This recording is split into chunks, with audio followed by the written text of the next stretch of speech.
வந்து நம்ம வந்து சமோசா செய்ய போகிறோம். அதுக்கு வந்து மாவு பிசைஞ்சு வச்சுருக்கேன். இது வந்து கேரட், வெங்காயம், ஒரு பச்சை மிளகாய் எடுத்து வச்சுருக்கேன். இப்போ சட்டி காஞ்சிடுச்சு. ஆயில் ஊற்றிக்கலாம்.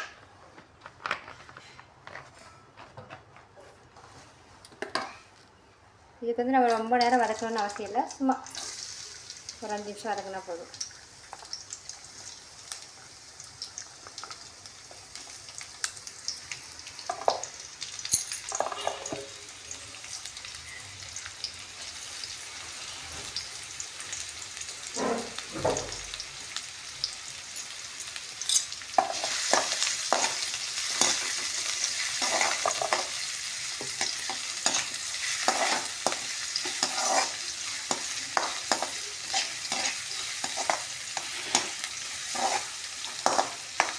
இது வதங்கட்டும்.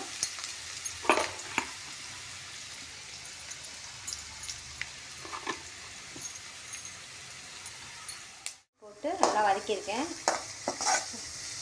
ஸோ இந்த ஸ்டேஜில் வந்து நம்ம அரைக்கிடலாம்.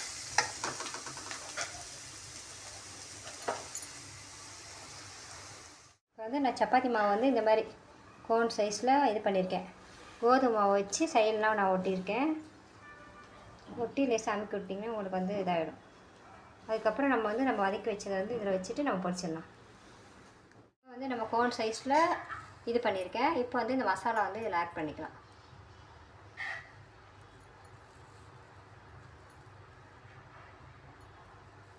போதும்.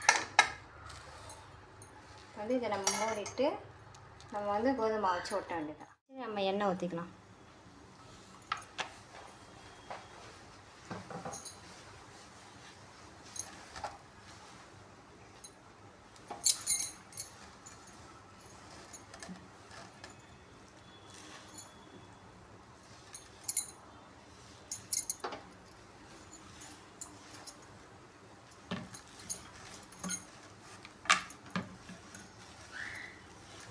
ஓகே, எண்ணெய் காஞ்சிடுச்சு.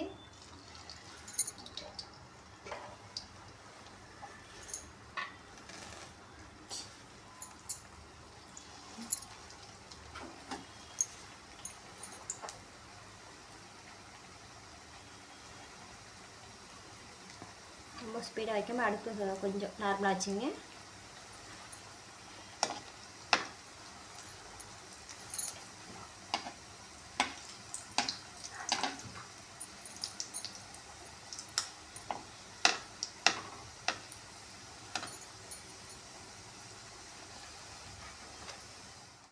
இப்போ பாருங்கள்,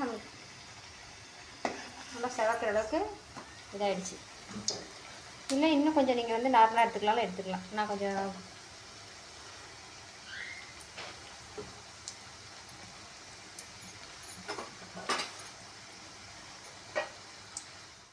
ஓகே. நம்ம வந்து அந்த முக்கோண சைஸில் சம்சா வடிவில் போட்டோம். இப்போ வந்து நம்ம ரோல் சைஸில் போட போகிறோம். குழந்தைங்களுக்கு கொஞ்சம் டிஃப்ரெண்ட்டாக செஞ்சு கொடுத்தா விரும்பி சாப்பிடுவாங்க. இப்போ வந்து நம்ம ஓவல் சைஸில் போட்டிருக்கோம். அடுப்பு சிம்மில் வச்சிங்க.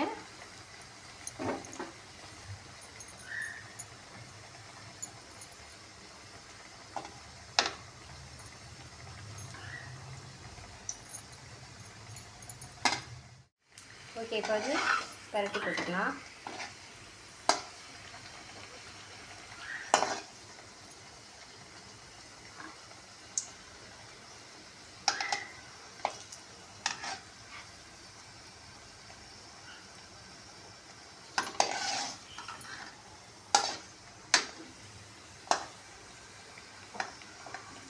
ஏன்னா இதுக்கு மேலே விட்டிங்கன்னா செவந்து ரொம்ப கருகி போயிடும். போதும், இந்த ஸ்டேஜில் எடுத்துட்டிங்கன்னா கலர் மாறிடும் நமக்கு. இப்போ நம்ம வந்து ரெடி பண்ணி வச்சுருக்கோம் பாருங்கள். ஓகே, இந்த அளவுக்கு இருந்தாலே போதும். இந்த வீடியோ பிடிச்சிருந்தா லைக், ஷேர், சப்ஸ்கிரைப், கமெண்ட் பண்ணுங்கள். இந்த வீடியோ நாங்கள் என்ன மிஸ்டேக் பண்ணியிருக்கோன்னு கமெண்ட்டில் சொல்லுங்கள். பிடிச்சிருந்தா ஒரு ஹார்ட்டை போடுங்க.